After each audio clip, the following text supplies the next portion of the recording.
Nosferatu the undead, he who drinketh the blood of his victims and turns them as well into phantoms of the night.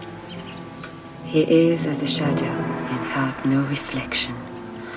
At night he penetrates through walls and doors. In shape of a bat he wafts into the chambers of the sleeping. In shape of a black wolf he hunts down those who flee.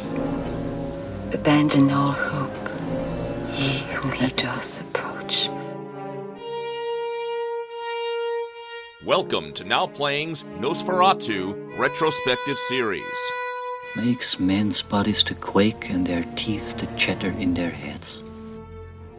Hosted by Jacob. This creature is a force more powerful than evil. Arnie. I love the darkness and the shadows, where I can be alone with my thoughts.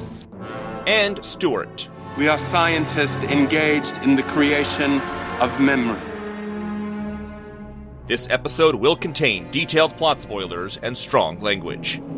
At midnight, all sorts of evil spirits are set loose. We hope you enjoy the show. Tell me what you can from the beginning. I'm ready.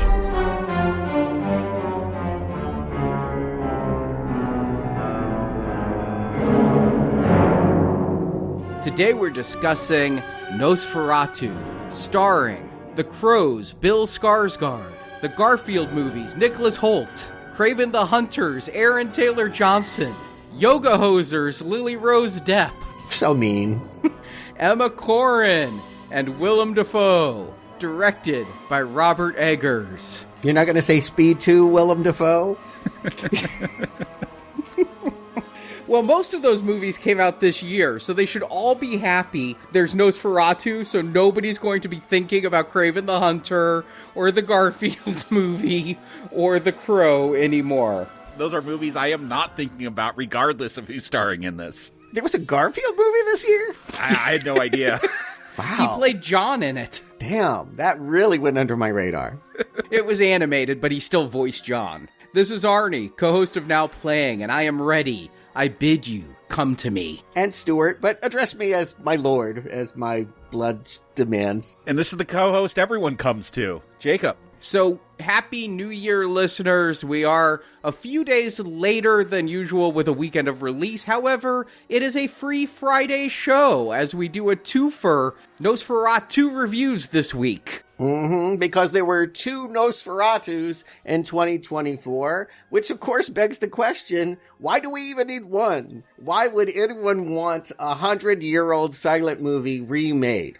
Because Robert Eggers wants it, and I think that's all he wants to do. I mean, after I saw The Witch, he's like, yeah, I'm doing Nosferatu next. This is what I want. And that was a long time ago and 2 other movies ago. Yeah, Robert Eggers. I will return to our podcast review for folks that don't know. It is a patron pick, number 20 on our list of over 100 patron picks. Just did Barry Lyndon, and The Witch was number 20. And I declared on that show, Robert Eggers was the director to watch, that he was going to have an amazing career, and watch out, this is the beginnings of a major new cinematic voice. I don't know. What do you think about The Lighthouse and the Northman? We all have our modern day working directors that we get excited about when a new movie comes from them. And Robert Eggers, despite whatever success he's had or not success he's had at the box office, is one who I look forward to. I love The Lighthouse. Hope we get to review that someday. That is just madness for a couple of hours with Willem Dafoe and Robert Pattinson.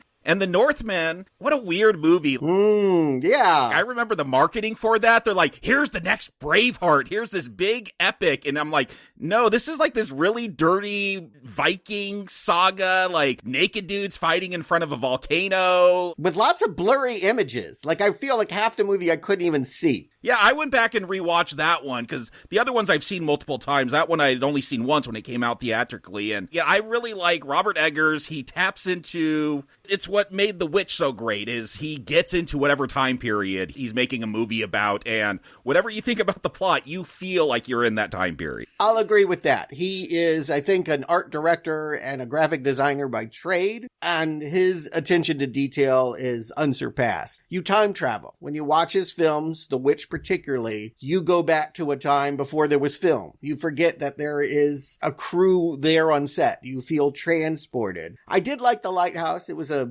mad little film. Felt almost like a play. But Northman, I don't know what I felt about that. I'll need to see it again. It did feel transportive, but it also felt punishing. It was really hard to endure. I do think that Eggers is very resistant to entertainment. He makes things not because he thinks audiences will like it, but because it's what he's compelled to make. And I only had seen The Witch until a couple of weeks ago. I didn't recommend that film. I was pretty hard on that film. I did go back and revisit that film, and I think with revised expectations, I went in thinking that was a horror movie and heard it declared as a great new horror movie. There's some horror to it, there's some suspense to it, but I think my expectations for what that film was going to be sabotaged my ability to appreciate that film on the first watch. Rewatching it, I'd go back, I'd give that a recommend. I liked it quite a bit. I thought the performances were very strong, and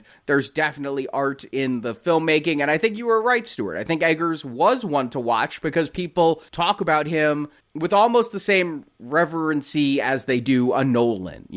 People who like Eggers love fucking Eggers, And so I decided I'd get to The Lighthouse. I'd been meaning to see that for quite some time. Ever since it came out, it looked interesting to me. I watched that one. Yeah, I'd recommend it again. I didn't love it, but I liked it. The Northman, I didn't know if I'd have time to watch. I ended up just watching it in between two viewings of Nosferatu. It's my favorite Eggers film over Nosferatu. Wow. I think it has the most going on. I think Witch, Lighthouse, and Nosferatu all have periods where they really drag. Yes. I felt like The Northman really kept its pace up. I was surprised that I liked Alexander Skarsgård in it as much as I do. I pretty much only know him from True Blood and the remake of The Stand, and I thought he was a really solid actor in that. I thought Anya Taylor-Joy was good. I thought the story was familiar enough to drive home,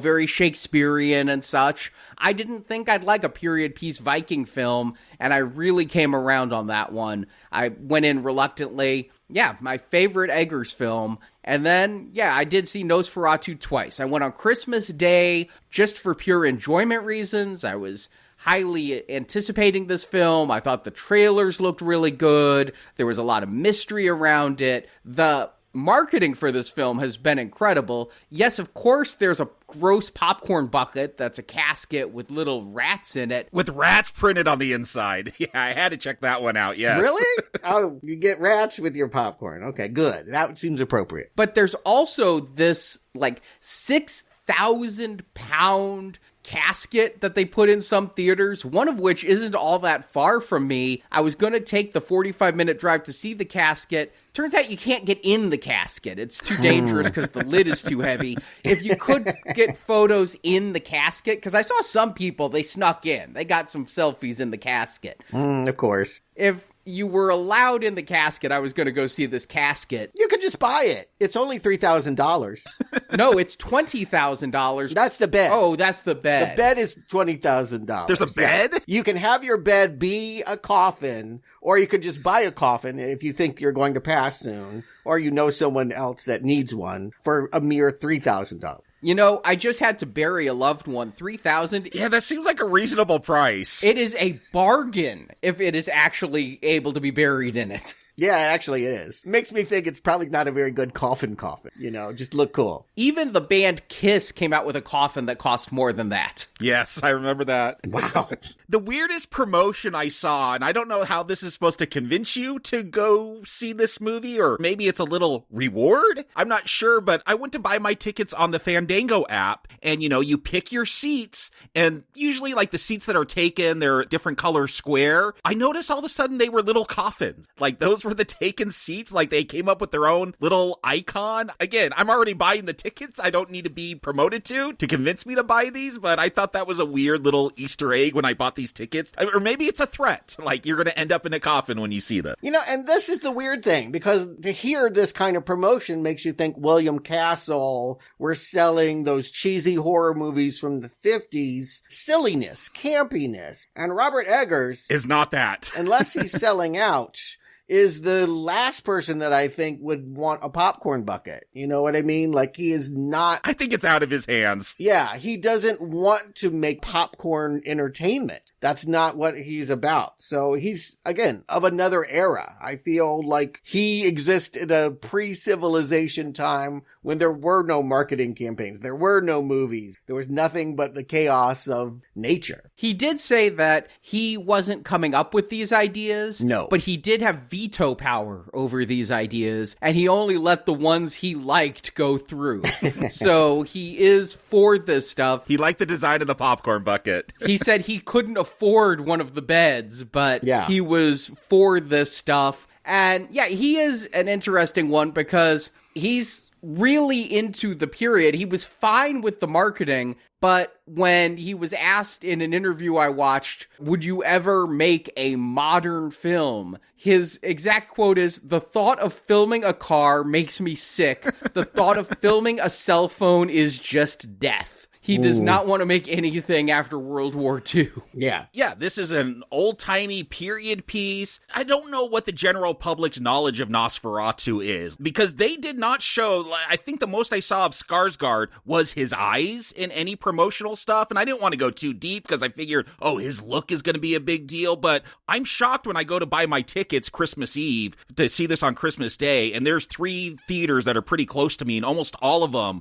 are at least halfway sold out, packed theaters for this director who pissed off a lot of people with The Witch because it wasn't what they expected. This does not seem like a mainstream director. This does not seem like a mainstream movie, yet I was shocked with how many tickets were sold. Yeah, I'm returning to that question. Why would you remake Nosferatu, not Dracula? I get that you'd bring back Dracula. Dracula is a name everybody knows. Nosferatu is something that half the people in the audience can't say. You're going to put that out at Christmas? It's a 100-year-old silent movie. Again, I get why Eggers would geek about it, but it doesn't feel commercial. It feels like a real risk to spend this much money promoting something that is not going to be, again, it's that elevated horror trick. Is there enough horror in it to entrance the common folk? Or are they just going to be bored and wondering why the movie's so slow? The hype around this movie that I've seen is intense, and it is blowing away the box office expectations. They'd hoped for 25 million over Christmas weekend, Wednesday through Sunday. They've now upped that to over 40 million. I know I had trouble finding a showing that wasn't sold out. I usually go to the Alamo Draft House, and those pre-sold out so far in advance, it was crazy. So I went to a different one, a Flicks Brew House, if you've heard of those, and it was pretty empty when I bought my tickets. Packed on Christmas Day, 11:30 a.m. showing. I was almost the youngest person there. It was like the retirement home all went to see Nosferatu. Maybe they remembered the original coming out in the 20s. I mean, that's how old these people were. They bought the caskets. That's funny because I looked at my crowd and it was all ages. Like I had a line of teenagers sitting next to me that bought the rest of the row. So it was a real mix, which was a surprise to me because, yeah, who cares about this old silent film that I'm guessing a lot of them didn't even know if it was a vampire movie or not. I'm curious if you guys know if you saw it in digital projection or 35 millimeter. I'm sure it's digital. Like Nolan, I heard that he was able to get in certain markets actual film to, like Oppenheimer did, run through a spool. They broke out the old projector. I'm sure it was digital in both my showings. Yeah. But the thing that pissed me off at Flicks Brewhouse is they showed it in the wrong aspect ratio. Because I'm watching this movie and I'm like, I've just watched every Eggers film. I don't remember him framing shots where everyone's cut off at the forehead. Like, just oh, no. The top of their head is missing in the frame. And I'm thinking this is a really weird framing choice. No, they fit the frame to the width of their screen and cut off the top and bottom. When I saw this a second time at Marcus, it was a much more square ratio, not as square as Lighthouse, but pretty square, and I got to see the tops of everyone's head. Well, lo behold, the death of the projectionist. He died long ago. That used to be someone's job, that they had to very specifically calibrate the film projector and be ready for audience. Now that's done by the kid that's also filling the soda tank. So yes, mistakes do happen. But I will also point out, and it was something I noticed on my second viewing of this movie, the aspect ratio on this thing changes. The actual size of the screen image goes from rectangle to box, and sometimes other shapes as well. It's a subtle little trick. Yeah, I did not notice that. Oh yeah, it's really cool. Check it out. So maybe, again, if you don't get it exactly framed right, you're definitely going to cut out some of this image. Did you get to see this in IMAX? Because I understood it was released in IMAX. All my IMAX screens are showing Mufasa, and that is it. I checked within a 75-mile radius, only Mufasa. If this was in IMAX, I think it's probably just the largest markets. And IMAX is known for having those aspect ratio changes. You know, Marvel movies and all the movies I see in IMAX do that all the time. I wondered if you saw this in IMAX and that was why the aspect ratio was changing. No, actually, there's even a scene, I'll talk about it, where you can watch only on one side the black come in. So it sort of becomes a square as the scene moves unfold. It's a choice, but I do agree, probably some of it was shot for IMAX, which means that it's formatted like a square and not a rectangle. Some of that is just because they wanted to have the nice cameras on that. No, like you, they had all the Disney movies, Sonic, the movies that were expected to make a lot of money. Family films were the ones in the big screens. They put this in a very small theater. They put this in one of the smallest in my multiplex, but both times that I went, it was wall to wall. There were people there filling it up. So I think they miscalculated how much, at least initially, audiences might be ready for a gothic vampire movie on Christmas Day. Yeah, my second showing was also sold out except for the front row. I kind of got the Christmas Day sellout. You know, first day it was out and everything. But I thought by Friday I'd be able to see a showing and have a lot of seats. Now, Alamo was doing a special event showing, so I couldn't get into that one. They were giving out the popcorn buckets with the expensive tickets. I did the party showing for Beetlejuice there. They have all kinds of things. They put I bet they put plastic rats out because they put plastic spiders out for Beetlejuice. But I went to the Marcus, and damn if that wasn't sold out. Now, yes, it was in a mid-sized theater, but there were people of all ages and things. Although I did notice some people walking out mid-film, and afterwards I overheard some chatter, like, what did you think? And the other one was like, yeah, I did not like that film. Yeah, not surprisingly, this is elevated horror. It is not mainstream. I wouldn't have dared, if I were Focus Features, to say that this is our big Christmas gamble, that we're going to put it out so hot and heavy here. But what is the draw? I mean, is it Dracula? Do people know that it's the Dracula story? Are they just hungry for vampires again? Or is it Bill Skarsgard? Is it Nicholas Hoult? Johnny Depp's daughter? Who in this could even be the kind of person you put on the cover of People magazine? I did hear people talk before this film came out about Nicholas Hoult's bulge in the film. Now, I didn't catch his bulge, but people were thirsting over Nicholas Hoult before this film came out. But no, I mean, none of these people carried other movies to glory this year. There's a reason why I pointed out their embarrassments of the year. Again, this movie may get them Oscar buzz, and nobody's going to remember their flops of the year, but I don't see this as a star vehicle. But man, did they push this trailer. It was before every movie I saw in a long time. Yeah. And the trailer just looks creepy with that music box and seeing Lily Rose-Depp falling. I don't think she's a draw. I mean, literally Yoga Hosers and another Kevin Smith movie, Tusk, is all I've seen her in. Yeah, but all right, be nice. She had an HBO show there, and it was terrible. I watched it, but she in the weekend. I thought you said be nice. Yeah, well, I mean, at least you can name something that people paid attention to. She was not the thing that people made fun of, but all summer long, people laughed about The Idol. She was Britney Spears in training, and The Weeknd was this this creepy Lothario that tried to sex up her image. And it was kind of a drama, kind of a musical, kind of a mess. It didn't partake of a career that I would have thought had much longevity. She looked like a starlet in passing, and knowing that she was Johnny Depp's kid, and nepotism, it's an easy label to throw on someone. Bill Skarsgård might be a reason to see this, right? People love his incarnation of Pennywise. Yeah, if you think you're going to get Pennywise, maybe listen to our review before you go see this, because you are not going to get that. But that would be the draw, right? Yes. And they did. That was the thing I have to say I was really most anticipating in seeing this, was how little of the vampire we had seen. You say Nosferatu. I always like Nosferatu movies better than Dracula, because Dracula always has to be sexy, right? Dracula is the one where we see him as the virile lover, and we're kind of seduced by him. But in Nosferatu movies, we see it as plague. We see it as monster. And Kinski and Max Schreck are two of the most terrifying vampires the screen has ever given us. I really wanted to know what Bill Skarsgård was going to do. They hype it up a lot, that when you were going to see him, you're going to be blown away. And they kept him in shadow. They didn't show him on the trailer except a silhouette. I'm actually surprised. The trailer looked like it was showing a lot,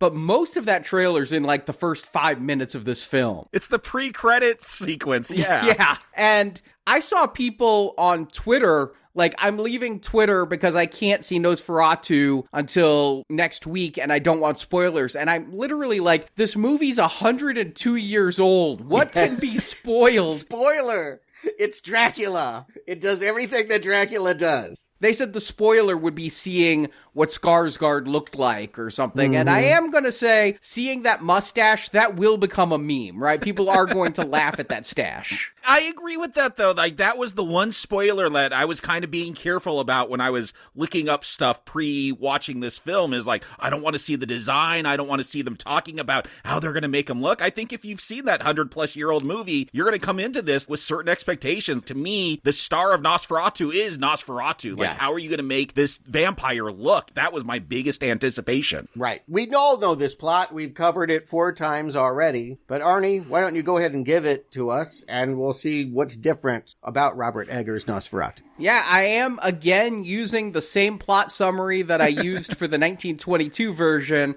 but I did have to rewrite it a lot more than I had to for the 2023 Doug Jones version. I did have to add some inserts beyond just cast member names. But if you listen carefully, I think you'll see the echoes of my plot summary from a year ago.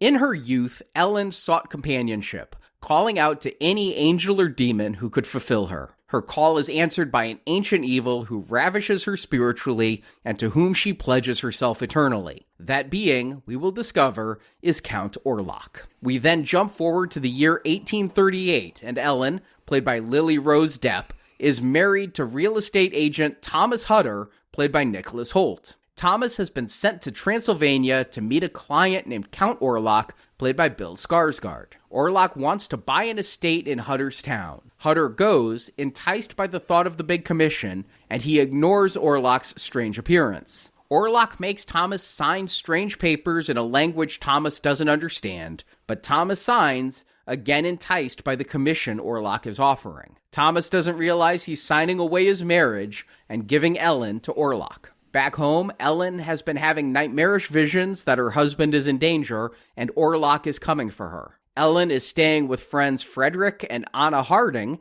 played by Aaron Taylor Johnson and Emma Corrin. Fearful of Ellen's night terrors, they call on Dr. Sievers, played by Ralph Ineson, who uses ether to sedate Ellen. But Sievers also suggests bringing in expert Professor Albin Eberhard von Franz, played by Willem Dafoe. Von Franz realizes that a dark spirit is torturing Ellen, and he eventually names that spirit Nosferatu. And he is, for Orlok is a vampire. Hutter finds the Count sleeping in his coffin. Hutter flees and falls into the water nearly dead. He's rescued by some nuns who nurse him back to health and beseech him to stay under their protection from Orlok. But Hutter knows Ellen is in danger, so he races back to Wisborg, Germany. Orlok has already departed for his new home in Germany, leaving Hutter behind. Aboard the ship, Orlok kills the entire crew and the captain. When he reaches Visborg, Hutter's boss Nock is waiting, played by Simon McBurney. A plague breaks out across Visborg, and Orlok goes to Ellen,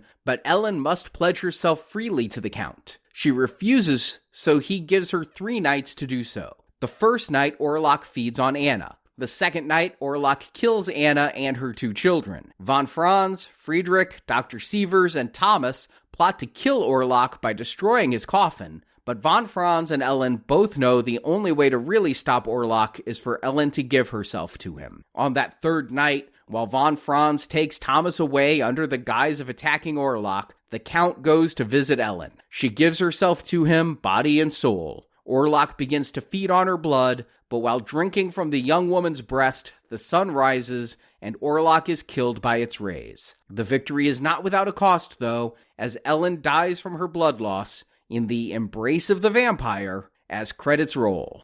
As we start, I think they want to make an important distinction I don't think has ever been made before in either Dracula or Nosferatu. Ellen was in a relationship with the vampire before she was ever in a relationship with a human being. Yeah, one of the things I did know going into this is I saw Eggers talk about what is his perspective going into Nosferatu. What is he going to bring to this tale that's been told a few times around as we've reviewed and discussed. And his focus was Ellen. He's like, this is going to be her story, not Nosferatu's. And that gave me pause when I heard that before I saw this. I'm like, okay, so it's not all about this vampire, and it's not surprising knowing that going in. Like, yeah, this whole setup is about Ellen. Not only that, but I mean, I'm really getting a sense of the witch as we get started here. In the same way that the witch ended with her pledging to a delicious life and a goat to be some kind of witch, some evil occultist thing, we see another woman in bedtime crying out into the dark, trying to make a connection. She has psychic ability, and not unlike the characters in the Insidious movies that reach into the further, sometimes they pull back a demon. That voice that answers is awoken by her. She brings this upon the world.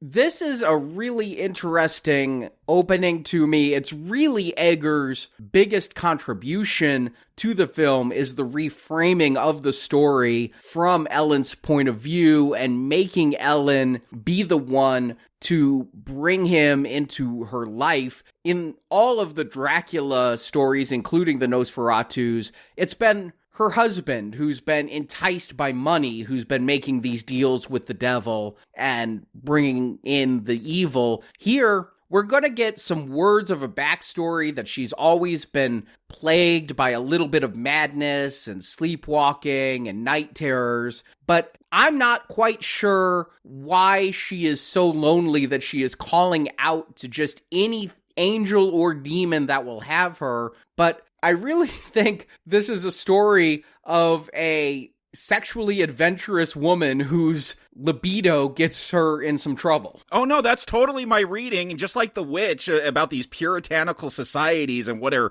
women's place in them. Yeah, I feel like this is about a woman who had some fun in her early days and now is getting slut-shamed, and that slut-shaming is going to destroy the whole town. Yeah, I don't know that. I mean, I think she's a virgin in this moment, but I do think because she has desire, that is what brings out the nature, not unlike The Witch, which sort of existed in this pre-civilization America before it had a constitution and before it was really a country. We're in this Germany before there was Germany. We're going to get a subtitle, 1838 Germany. I know this much. I took a history of Germany class. Germany didn't exist in 1838. It was a series of principalities and didn't have a forged identity for another 40 years. And I think that there's something about that wildness, that undefinedness that Eggers really liked. Something on the cusp of civilization that's about to become modern, and yet it's ruled by these woods and these wilds and this folklore. And yet it is the exact same year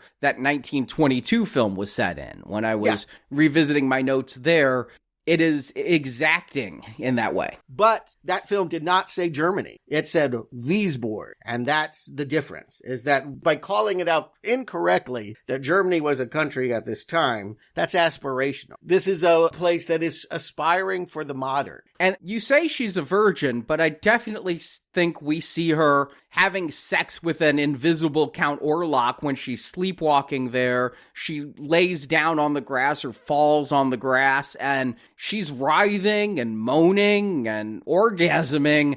And we see this with no one on top of her, but she is consummating her relationship with Orlok here in this past time. Yes. If Orlok represents folklore, the past, nature, primal, the non-modern, then yes, that is what she is communing with, and that is forbidden in this time. I mean, again, this is the age of enlightenment. This is the time when science and reason is supposed to be explaining away superstition, and she's not giving it up. She's having full-on intercourse with mysticism. We'll get to Willem Dafoe, but I think his character really drives that point home, that this may be modern times, but there's still things we don't understand about the past that we need to reconcile. And we do get a very brief flash. It's really about 45 minutes until we get an extreme close-up of Bill Skarsgard. But if you have a quick eye, we do see what basically just looks like a charred zombie atop her for just a second, choking her out. He's into that kind of sex.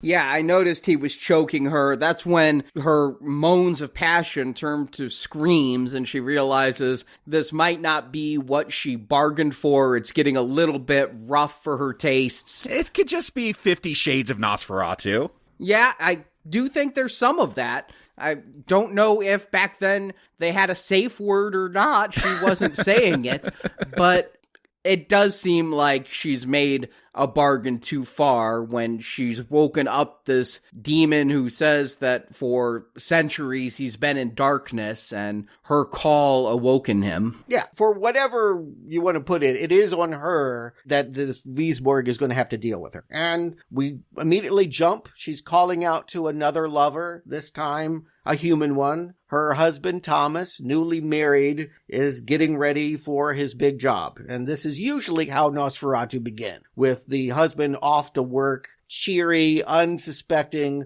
of the darkness, while the wife is petting cats and lamenting dead flowers. But one thing I noticed that Eggers does, and I think it's really effective, in the second viewing it became really clear. Anytime we're in the modern day, there is always the sound or a visual of a clock. You will always hear ticking, or you will always see a clock in frame. Church bells are ringing. The modern world is ruled by this concept of time, whereas the natural world is eternal. It's infinity, I think, is how it gets explained. And that really is the contrast between the two worlds. This modern, precious little world that tries to be ruled by time and modernity. And I think you see that when Thomas goes to work and all his coworkers are like, "You're 15 minutes late, how dare you?" And then Nock, who has been turned at this point, is like, who cares? Yeah, at least you're here. Mm-hmm. Always giggling. You always hear laughter in this too. Like the ancient people are always giggling about something. I'm going to say Nosferatu is a Christmas movie. It is set at Christmas. We're going to hear a music box playing "Oh Christmas Tree" later on. And here, I felt this way in Doug Jones' version, and here I feel it even more. I feel like we're seeing the opening of Scrooge, being told from the point of view of Scrooge's put-upon employee with Nock as Scrooge. I mean, when you see all these people in top hats and everything, I definitely feel like we're in a dark version of A Christmas Carol. Yeah, it's about roughly the same period. Obviously, Germany is not the same thing as England, but yes, I guess you could make the equivalence. I think it's Christmas because of Jesus Christ, right? Because of the sacrifice of some man. And here, this, by contrast, will be the story of a sacrifice of a woman. And again, this is an age that pretends to know so much about the world, and yet women are mysterious. Look at the writings of Freud. I do think that women do represent the unexplained, what the modern society cannot know. Husband is perfectly happy to go about his life. He believes that he can get money, improve his station, like we've seen the character before. And that means taking a job of going to Transylvania and giving some old guy a contract to buy a dump that's in town. And I do like the detail that they've added that they are newlyweds, Thomas and Ellen. In the past, I think they've been celebrating their 1-year anniversary, but in this time before birth control, you would wonder why a couple wouldn't have children, especially such a libidinous couple as this. But we're going to get Knock saying, congratulations on your nuptial, a married man needs a higher salary, so secure this contract, secure your position with the company. Yeah, this is a detail that's different. Usually they're living right by the place that the vampire buys, right? But they don't own a house. They're poor. We will find out that Thomas is actually in debt to a school chum and that he's just wanting. Again, this is maybe the gig. If I can do this, it requires me to travel for 6 weeks and be around some creep. But if I can do this, I can finally have what I aspired. And it puts him in contrast with his wife, who has had premonitions, a dream of marrying death, who receives his bouquet not as a gift of flowers, but as, why did you give me these dead flowers? I like they reused that line from the original Murnau movie. I feel like I recognize this movie, and yet the emphasis is such that it definitely has its own character, its own spin. It benefits by being Ellen-focused. We're with her when she knows her husband's going to leave her and go on this doomed voyage. She knows what we know.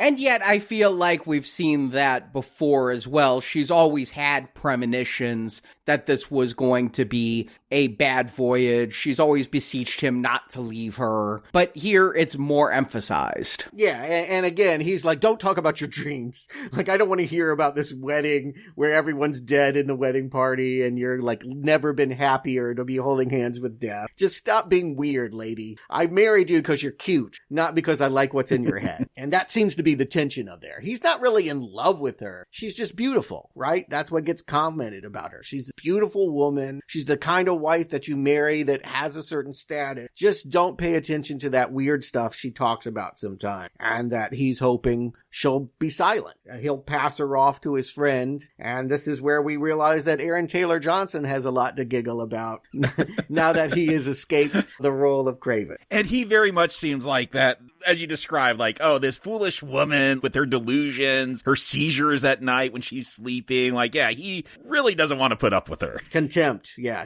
I would say actively dislikes her. She'll even call him on that at some point, like, why do you hate me? It's like, yeah, that's what it feels like. But he doesn't even talk to his wife. I mean, men talk with men, and they talk about manly things. He's got 2 daughters, but he's excited about that son that's going to be born. The son in the womb, little Frederick, is what I'm thinking about. And yes, he just happens to be the son of a shipping magnate. It's been handed to him. Success is easy for him to obtain. And now he's just happy to have status and thinks Thomas would be crazy not to go on this voyage and to get status as well.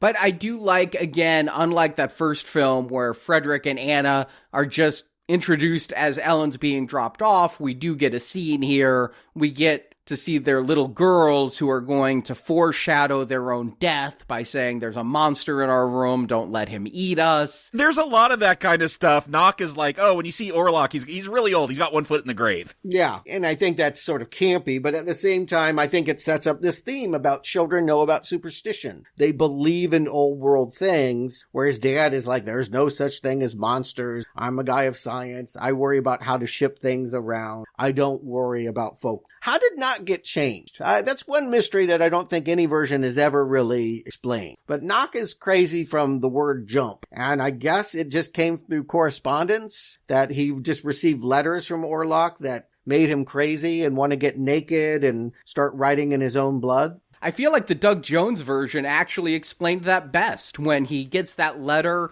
and the letters start to glow and it's like it's hypnotizing him, the strange writing on the page. Here, we don't know. You could see him doing some of this for money, but not biting the heads off pigeons and going as crazy as he goes. I agree with you, Artie. I guess if you need an explicit reason for why Knock goes crazy, there's a reason to go watch that Doug Jones and Nosferatu. Still a not recommend for me, but there's a reason. But from what I take in this movie, what I could gather, and I'll especially get this when Hutter finally meets Orlok, is like Orlok, he kind of just says stuff and you're like, oh, okay, yeah, I'm going to do that. You fall under that spell. And so my assumption is because Nock has been corresponding with him, he's already fallen under that spell. It's that voice, right? That deep, deep voice. But I do think in the early versions, it was something we talked about. The part of the subtext, the fact that the first movie came out before Hitler came to rise, he was a Jew, right? And they do have, I want to point out, I see this man naked drawing I kept writing pentagram and then I counted. No, it's 6 sides or something. 7. I counted 2. It was a 7-point star. It's a heptagram, not a pentagram, which is associated with Kabbalah. So they are keeping the idea that this is a Jewish man, and you could have that anti-Semitic reading, that is why he's in cahoots with evil. Whatever the reason is, he definitely looks insane and inviting the evil in. And Ellen, as best she can prepare, wants her husband to remember her by cutting off a lock of her hair and putting it in his heart-shaped locket. Keep it close to you. I love that he keeps it close to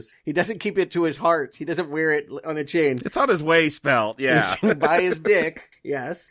Whatever it takes for you to think of me as you venture away. And we hear those church bells again. Always the sound of clocks. And the journey to Orlok's castle is brief. I was surprised how fast the movie goes through this. It's a quick montage, and the next thing you know, he's in the village near the castle. There's all the townspeople dancing around him, and they're speaking a language he doesn't understand. Eggers did say one of his big influences while making this movie was an unexpected one. Mel Brooks' Dracula, Dead and Loving It. Okay. That should never be an influence. He watched that movie for all the things not to do in a vampire film. Okay, good.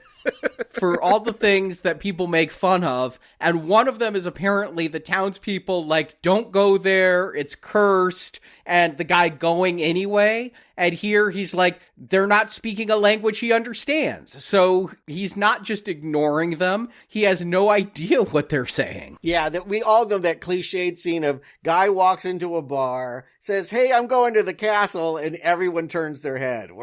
Yeah, goes silent and turns around to look at him. Yeah. No, here they're just Romani. Basically, they're trying to rip him off. Their kids are swarming him, wanting him to do things. They probably want that cool-ass cap that he's wearing. I was for sure they're picking his pockets there. Yes. Some guys slap dancing while they do that folk music. And there's the leader. He's smoking a pipe and he just laughs. And it's creepy because it seems unmotivated, but it becomes contagious. Soon they're all just laughing at this guy for just being here. You ridiculous man. Now, do they know why he's there? Do they understand the context? Is this just projection on the part of a nervous realtor outside of his comfort zone? It's an eerie moment. And they don't do the book. Normally, I think in silent movies, it's always helpful to cut to, pages that you can read because there were intertitles. But here, he's brought into his room by an old lady who just gives him the crucifix. And instead of reading about vampires, he's going to see these Romani perform a ritual out in the woods. Or is it a dream? Yeah, this is a strange scene because he's following the Romani who go and say they found the grave of a vampire, a Nosferatu, and they open the casket, stab it with a pickaxe, an iron item, and it coughs up blood. But then Hutter wakes up in bed. Was this a nightmare? His feet are muddy. So, this is kind of a cliche we've seen in a lot of movies where, was it a dream or was I really out there? But in an Eggers movie that's this trippy, I go with it more. I'm just confused why there's this naked Romani girl on a horse. I'm like, okay, they're going to send her into the woods and Nosferatu is going to feed on her. This is how they keep him from coming into the village. But yeah, they're going to open that casket and supposedly there's a vampire right there. I wasn't sure what the point of the sacrifice was because they don't sacrifice her. And they even say she's a virgin, so yeah. You expect a virgin sacrifice out of that. I think there is. I think the movie has just signaled the ending. Here's a story about a man that believes the way to kill evil is to stake it through the heart. Very phallically, I'm going to grab my rod and kill it because I'm the man. And don't notice the virgin woman that's actually going to be the thing that stops, that we actually kill women in order to keep the evil at bay is the truth. Now, these are Romani. Do any of these practices actually work? Did it even happen? It remains, as you say, just a trippy moment of uncertainty. But they definitely were around because they stole his horse. And now this poor guy, he has to keep walking. And I love, again, now that we're away from Wiesborg, no more ticking, no more sound at all. It gets more quiet and more quiet the further he ventures. And he eventually gets to this wooden bridge. There's this little temple of crucifixes. It's like the last opportunity to pray to Christ before you go into this area where Christianity has never touched. And it's so dark and quiet when he finally gets to that crossroads and sees the coach. And I love you see that coach like coming right at you. There are crossroads, and then it goes to Thomas, and then it cuts back, and that coach is the wrong way. It's facing the perpendicular or whatever. It's not coming at him anymore. It's ready to take him, I guess, to the castle. And he just floats inside. Again, almost against your will. Yeah. You end up doing things that your rational mind wouldn't let you do, but you have no control over your body. And it's such a strange shot. I love the lighting. It's top lit. It's snowing. The way he just kind of hypnotically walks towards the carriage, its door opens slowly. One thing that really I noticed about this film is how often Eggers puts his subject directly in center frame, and there's so much around. There's just one person in the shot, they're in the dead middle, and there's a lot of landscape around them, and it's a really effective shot that drives home the solitude of the character. The character could be in a room with other people, but he's selling you the isolation spiritually of the character, and he kept going back to that shot, and it really caught my eye that usually you don't have 3/4 body shots like that outside of like a news report. You usually do more close-ups or you do 2 shots, and here he was isolating the characters a lot. Yeah, the one character I don't notice in frame, and I'm looking because this is my most anticipated character in this film, is we always had Nosferatu like wrapped up. You could just see his eyes as he's driving that carriage.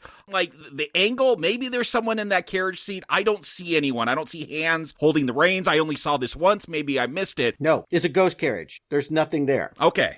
Yeah, I was really looking the second time because we've seen it before. Dracula himself or Orlok himself is driving it, and he's got the mask on, making it appear like it's a servant. Here, there's no one in that carriage, and Nicholas Hoult's going to get in it anyway. Yeah. Pulled into it. Again, the way he starts by stepping into it, and then he's just floating. And again, yes, they do have a lot of close-ups on someone's face. But what's unique, oftentimes the camera work in this is marvelous, but sometimes it will circle and swirl around, and suddenly you realize you're in a larger perspective than you thought. Like there's a close-up of Thomas's eye, and then all of a sudden we pull back and there's the door. I don't know how they racked focus this well, or maybe it's all computer process. But yes, as he's being driven against his will, really almost, to the castle, chased by wolves behind him, he's clutching his heart. That is one of the things that stuck out to me, that there are these wolves we talked about in those silent films, and even with Bela Lugosi, like they have to look out the window and they're like, oh, did that man just turn into a dog? It's really corny. I'm glad the Doug Jones ones, they kind of just dropped that whole thing.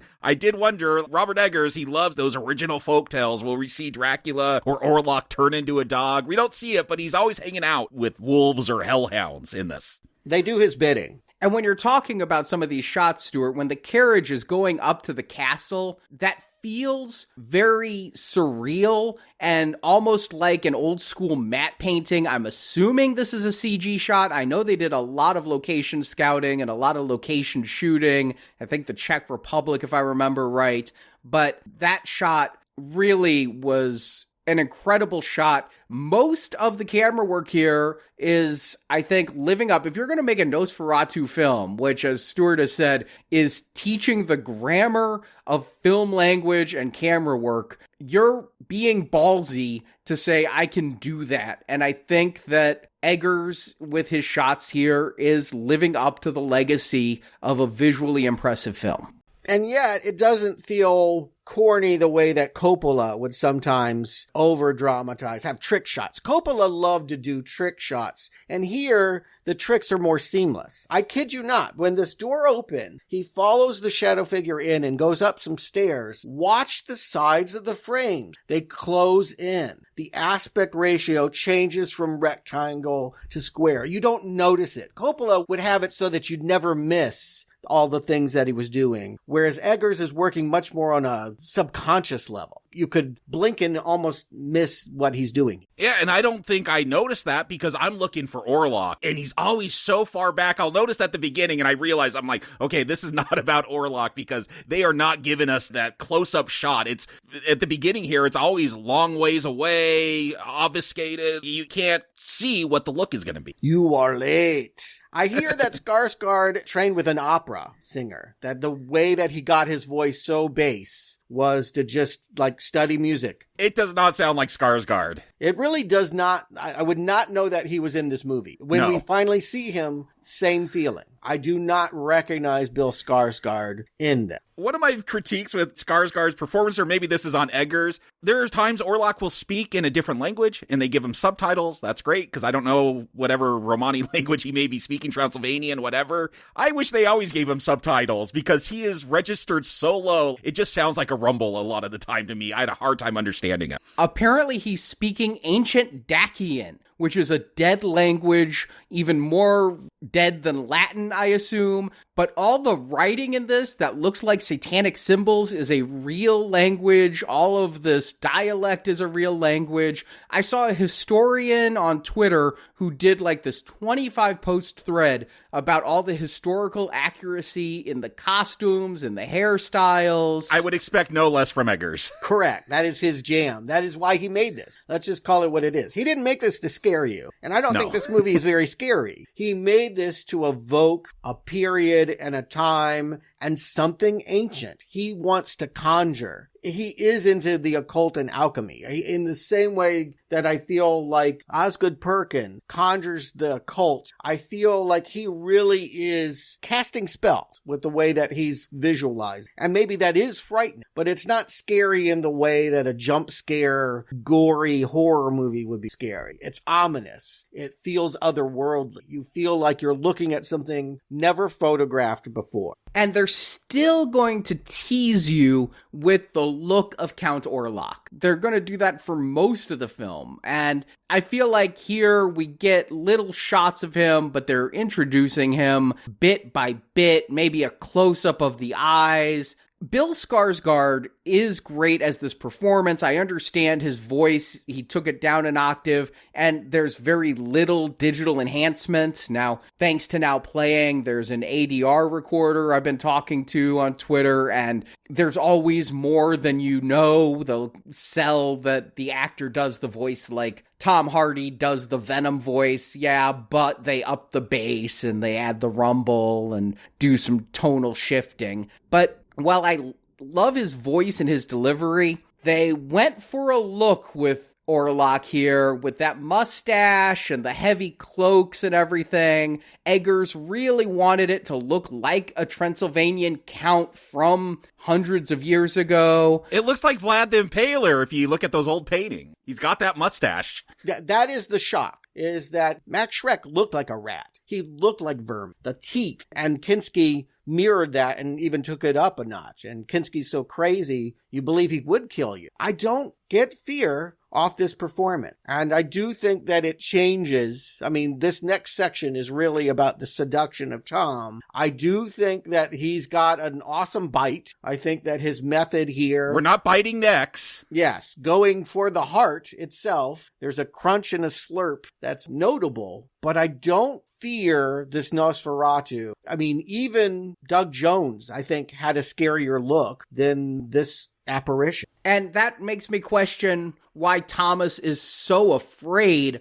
all the time in his presence. Is it just his aura? But it's not his look. And yeah, I think this is the least impressive looking of all the Nosferatu, despite the fact that they've obviously put a lot of work into the makeup and it's a well done makeup job, but the overall result, neither sexy like Dracula nor scary like Murnau's original. It just is this neither fish nor fowl Nosferatu that I'm underwhelmed by. Underwhelmed is a good word. After I saw this film, one of my brothers texted me. He's like, hey, I'm going to go see this. Did you like it? And I'm not going to say if I liked it or not, withholding that to the end. But during the conversation, he's like, oh, should I go see that original silent film? He's never seen anything Nosferatu. I said, no, just go into this and let this set the expectations. Because, yeah, I feel like if you've seen this before and you're really waiting to see this Orlok, they're going with something different. This is not the main attraction like I thought it would be. Agreed. And I think it is a disappointment of my experience. Certainly the first time, it sort of deflates the balloon a little bit. I feel like for the first 45 minutes, I'm really hooked into the magic, the black incantation magic of what's going on here. And the rest of the movie, I don't feel under its spell in quite the same way. But here in the beginning, I feel for Thomas, because you would too. You're in this scary castle, being handed this chalice, what looks like blood,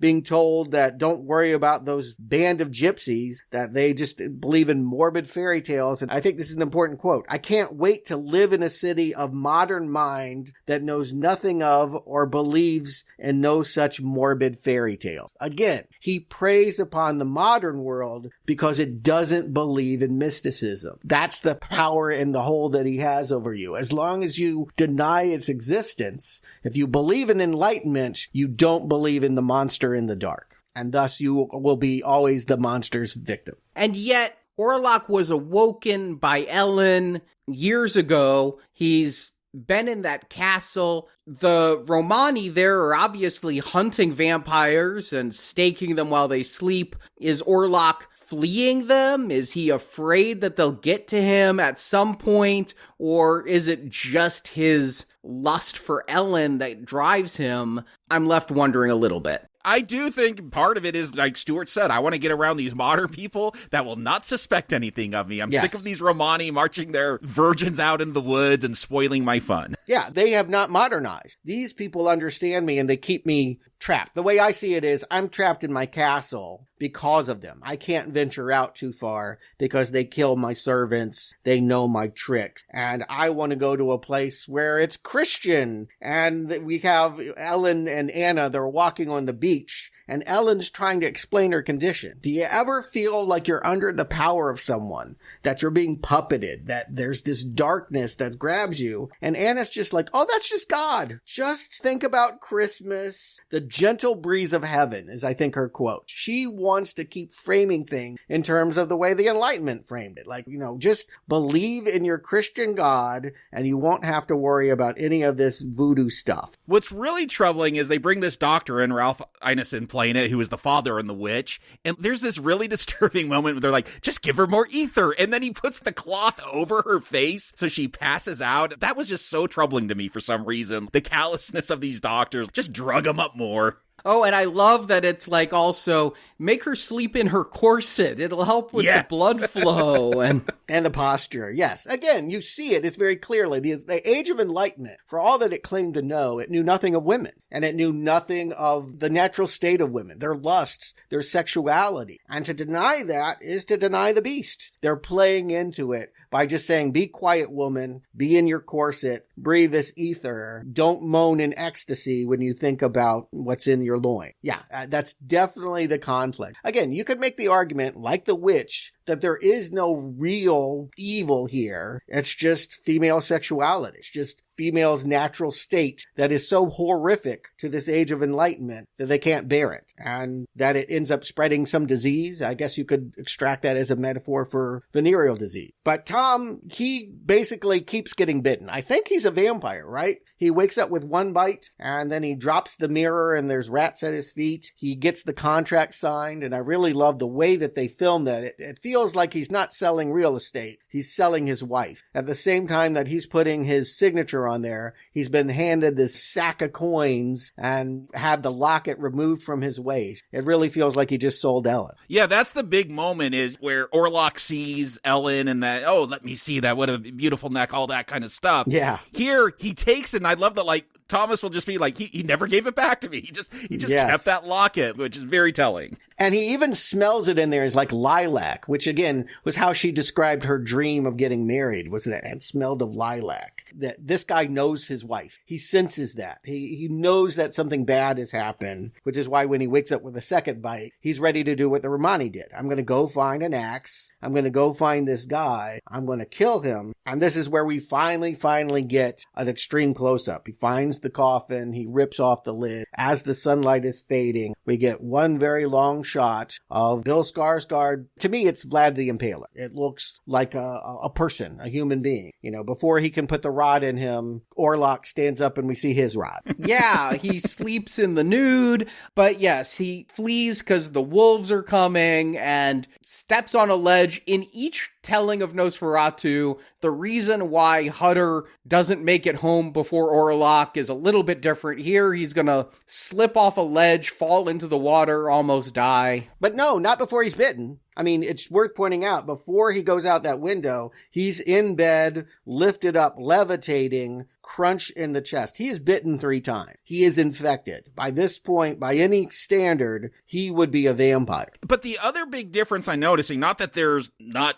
enough atmosphere, this oozes with atmosphere, it's a Robert Eggers film, but one of the things, especially with that 1920s version, the original version, is just how spooky it is when Orlok's moving around this castle, coming through the doorway, the lighting, all that stuff is just masterful, and I'm like, okay, Eggers is gonna kill on this kind of stuff, and yeah, he kind of just passes it by. We'll see Orlok with a couple of wolves walking down the hall, but then Thomas just jumps out a window, and again, this is a readjustment. Okay, he's not going for those same kind of scares. If he's going for any in this, he's always very conceptual, I think, with his horror. But yeah, again, it's just a difference. Things that I was anticipating are not going to be in them. Yeah, they still keep the motif that this is a man of shadows. That largely when you see Orlok working, he'll hold out his fingers and you'll see those shadows cast on people. That's what makes them do. What we see Thomas do is he seals himself in his room and then Orlok is at the window. His shadow falls on him and Thomas just can't help himself. He stands up and he opens that door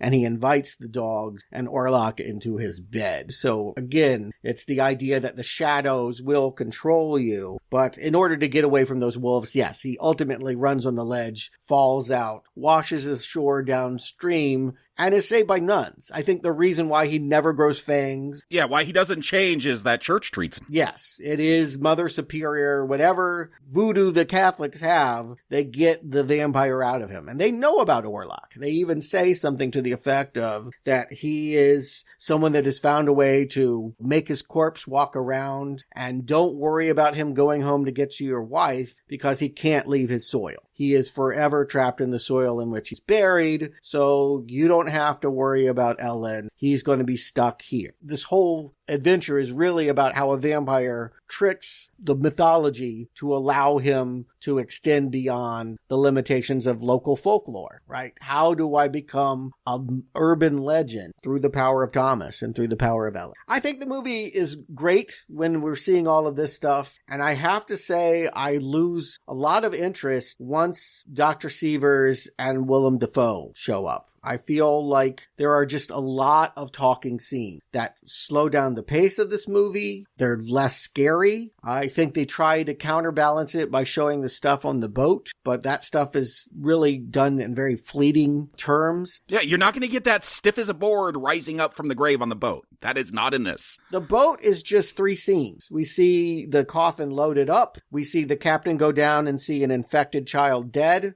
and another man vomiting blood. And then after tossing a body overboard, he goes down there with the axe. And I like this moment because we can actually see Orlok's gross back slithering behind him before he turns and bites him on the neck this time. He doesn't always go for the chest. I guess if he doesn't love you, he doesn't go for your heart. He'll just go for the neck. But the boat stuff, I guess we had a whole movie of it. Maybe because of the last voyage of the Demeter, they backed away from playing up the boat. I agree with you, Stuart. In all the tellings of Nosferatu, once Orlok leaves the castle and we deal with his journey and we deal with the racing against Hutter and we have the plague bit, I've always felt like the story just loses momentum. And here, yes, they've introduced a new character. There's always been a doctor who's been seeing to Ellen, who's always been having nightmares. But here, it does feel like, despite calling it Nosferatu, Eggers is looking very much at Dracula and decides we need a Von Helsing. No, there was this character in the silent movie. There was always Sievers and the other one, and that was the professor. But Sievers, he's the rational one. He's the Age of Enlightenment. He's the doctor that's going to look at her and say she has too much blood, which sounds funny until you realize that makes her delicious. Like she's a big gulp just waiting to be downed by Orlok. But he keeps holding on to rational beliefs, but will eventually go and find the crazy guy that he took classes from in Zurich. And I think this is what Willem Dafoe does in Robert Eggers movies now, just plays the crazy guy. Like, if you've seen The Lighthouse, if you've seen The Northman, just like, we need you to act insane. And I think Willem Dafoe does a very good job at that. And I get what you're saying. There's a lot of talking in the second half. Dafoe was my favorite thing in Beetlejuice. I like him when he's just acting over the top and crazy here. At first, I'm on guard because all your modern science tells you nothing. I'm like, oh, great, here we go. Science is actually evil. But I get his point here. Yeah. Oh, science is good, but we've overlooked a lot of things because we thought science would explain it all. Right. He can straddle the difference. He can recognize that medicine explains so much, but that there is still this supernatural belief. Cult is real. And his diagnosis is, once he sees Ellen, he's like, stop giving her meds, stop, chloroforming her, and just let her rave, and determines that she's possessed by a demon. That's, for him, it makes sense. That's a diagnosis you can give. You are possessed by a demon. And she does do a little bit of Linda Blair. I have to say, there is some moments where she's rolling her eyes, and she doesn't quite say your mama sucks cocks in hell, but it's something like that as they're trying to circle her and figure out what is so wrong. She does this levitation, back-cracking motion. I gotta say, maybe the visuals aren't the greatest thing about this, but I do like the sound effects. The crunching and sucking noises are so off-putting. They want it to be realistic, so they never are going to put in supernatural CGI stuff. And it just means that a lot of it is performance. It's a lot of people, rolling their eyes back and saying things like, does evil come from within or from beyond? Yeah, she definitely contorts in many ways that was effective. It keeps the mood, but I'm thinking of The Exorcist a lot during these scenes too, and they're trying to focus more on Ellen. She, again, all the tellings have had her have nightmares, but this is her nightmare that has caused the problem to begin with, so we're going to spend even more time analyzing it here. I think what gets said is demons are attracted to people with dramatic lower animal function, aka she horny, right? That's the thing. Yes, because she's got a libido and we don't understand why women would have that. We're totally intimidated as men of science. We will not be able to explain this behavior. I totally took it when she's writhing around in bed and moaning. I'm like, okay, she's just masturbating. She's just horny. Totally. Very orgiastic sounds she's making as she's saying he is coming. And while she's saying he is coming, she's coming. No, yes. Well, yes. She may be literally coming. We also see that Knock is shown up in the hospital and making similar pronouncements. Knock's interesting. I like this little detail because when he's brought in, it said that he was ruining like a Christmas festival or something. He was running around eating goats raw, just like biting into them. And because this hospital used to be a prison, they have all the lower basement rooms are actually jail cells. I thought that was a cool device, thinking about where modern medicine came out of. And Sievers is actually even upset that they would put a patient down there that's so uncivilized. Right, exactly. This is the part again, if you think about the modern enlightened perspective, we don't look at the past and some of the quackery that we did in the past. Don't put our patients down in the jail cell. Well, this one deserves to be in the jail cell because he's biting the heads off pigeons. Full Ozzy, he's going. And he will eventually bite the guard, get away, and meet the boat as it's crashing into the dock. He will be the one. I think it's good. We always laughed at Orlok having to carry his own coffin. Carrying his own grave. Now he can have this knot guy row him to his new manor. Can I say I'm disappointed in that, though? Because I really enjoy Orlok carrying that coffin. I find it funny, but I also find it endearing, and I think it's just one of the things a Nosferatu film should have. And Eggers is so focused on realism. How would he do it? Unfortunately, he's so focused on realism that Orlok will not be carrying his own coffin. Nock does it. But I really wanted to see Orlok carrying a coffin. I kind of agree with you, Arnie, but I feel like Nock is always this weird character. You need him in the beginning of this story, and then they never really know what to do with him. He kind of runs around and causes havoc, and then he dies or just disappears from the film. Here, I feel like Eggers is trying to write him into the story, trying to make him relevant the whole way through. Yeah, he actually says, let me go kill the broker. Because he's like, the broker is still alive. Thomas has finally made it home. He stole a horse from the nuns, and he comes riding back in, and he's convalescing in some bed, and presumably will get well. You should have killed him. I'll go kill him.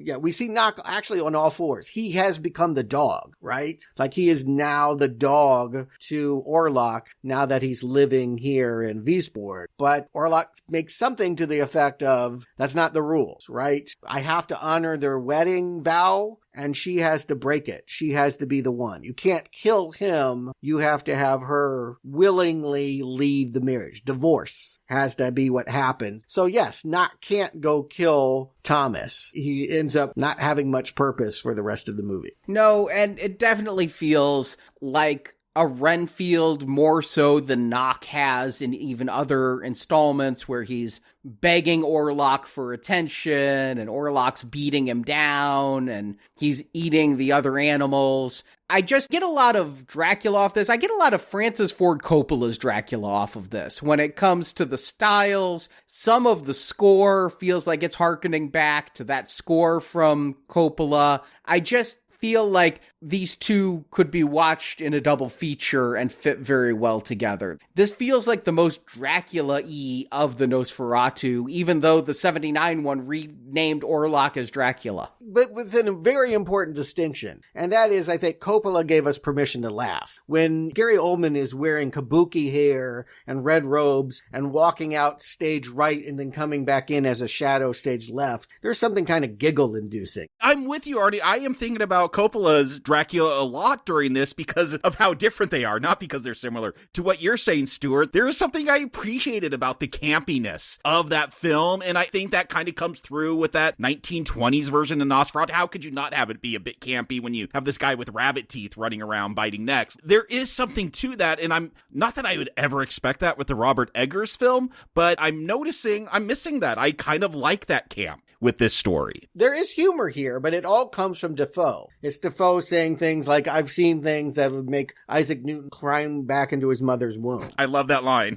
Yeah, like that's where we get the laughter. But we're not permitted to laugh at the visual. We're never given permission to think any of this is anything other than stark, nightmarish, horrifying. And after a while, to borrow a word from the characters, it becomes a little suffocating. It becomes a little much to endure. Yeah, I think the main problem is length. The original was like barely 90 minutes, I think, and this is over 2 hours. They've added a half hour of extra stuff here, and I don't think it all pays off. It all seems to be here in the end, too, with a lot of people debating in candlelight about what they should do about Ellen.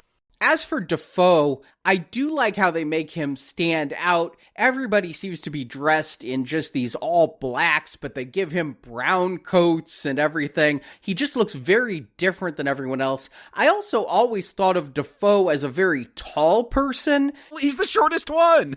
Yeah, I had to look it up. Most of these people are over 6 feet, and Dafoe is 5'9", which is shorter than I thought Dafoe was, but he always feels, the way this is framed, like everybody's towering over him in these shots. Yeah, and in some ways that works with the metaphor of the fact that he doesn't have much standing. He was dismissed from his university, and he now kind of just lives on his own with his cats, and is just kind of crazy, and it's only because Sievers was desperate that he called him in here. here, but he's kind of proving his point. At the very least, Ellen is definitely going into another hyper state. He can poke her arm with needles and she doesn't feel it. And he seems to get her in ways that the men of science, and certainly Frederick, who becomes the focal character at this point, now that the ship has arrived and released all these rats. And there's now an actual plague, and he's arguing this is a real plague affecting real people. I'm not going to believe in demons. I'm not going to accept Defoe's theory, to his ultimate tragedy. Ellen, meanwhile, has recovered. As soon as her husband came home, maybe that was all she needed, right? She was a mess by herself, but now that she's in that relationship, she describes that relationship as saving her from madness. So maybe there is something to that, now that he's returned, even in his feeble state. My reading is, here's a woman, she maybe did something that people looked down upon when she was a teenager. She had sex with a dude and is like become obsessed with this guy. And then whenever her husband's not around, she could just think about that good dicking she got so long ago.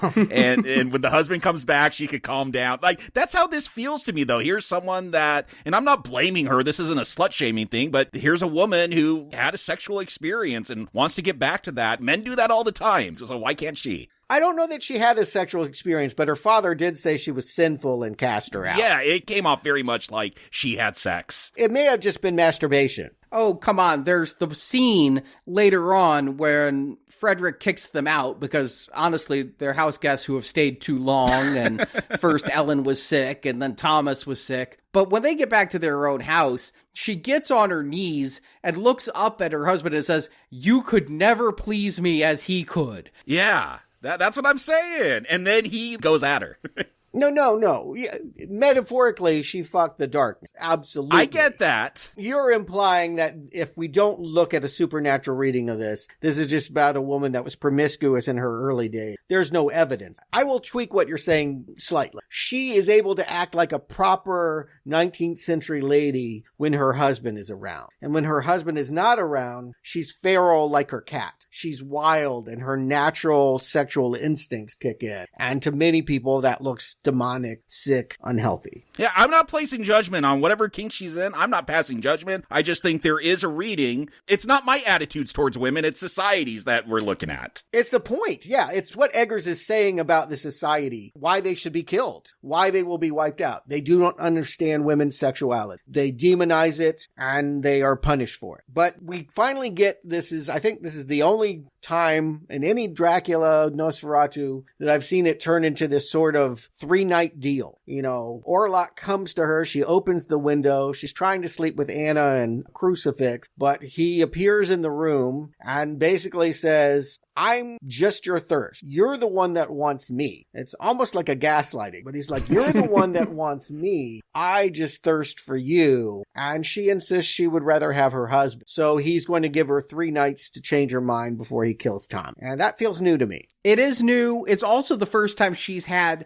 called him, though. I mean, she'll always have to make the choice to give herself to him. That goes back to 1922, where she had to be a willing victim. But in the past ones, it was a willing victim who he would feed upon, not a willing lover who he would bed and consummate a relationship with. And I found it odd that she called to him, she woke him up, and now he's like, oh, but she has to agree again of her own free will. I mean, usually you make the bargain, especially in a horror movie, you make the devil's deal and you live with that result. But here she has to do it again or everyone around her is going to die.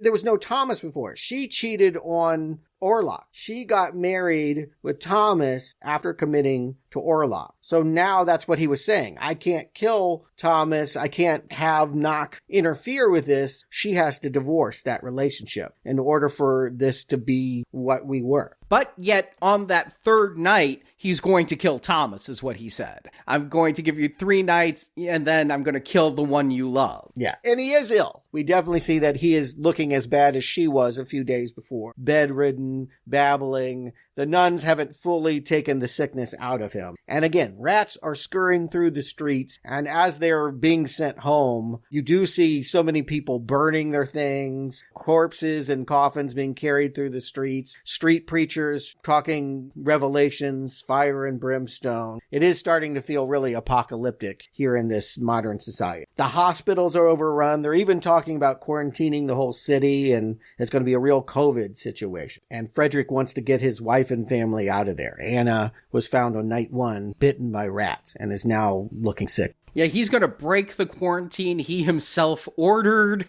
I found that to be a little bit amusing. I mean, I lived in California.